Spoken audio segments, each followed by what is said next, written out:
peut pas entendre. Et il y a eu un deuxième moment surréaliste où je lui ai dit, est-ce que vous avez évalué la perte économique, puisque les voitures classe 3 et 4, vous ne pouvez plus les vendre aujourd'hui. Ou alors vous les vendez avec une décote de 90 pour 15, enfin, ça a perdu sa valeur. J'ai dit, or, ces 12 millions de véhicules, il se trouve qu'ils sont possédés par les classes populaires. Ils n'ont pas de Tesla, eux. Donc, ils ont perdu la valeur. Vous avez détruit la valeur de leurs biens. Est-ce que vous l'avez évalué? Elle a eu un blanc, elle trouvait que j'exagérais un peu, et elle décroche son téléphone sous mon nez, comme ça, elle prend son téléphone, et elle appelle un grossiste en voiture d'occasion de sa région pour savoir si c'est vrai ce que je dis.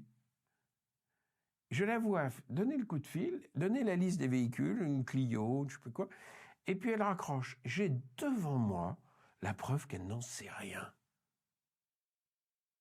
C'est un moment effarant.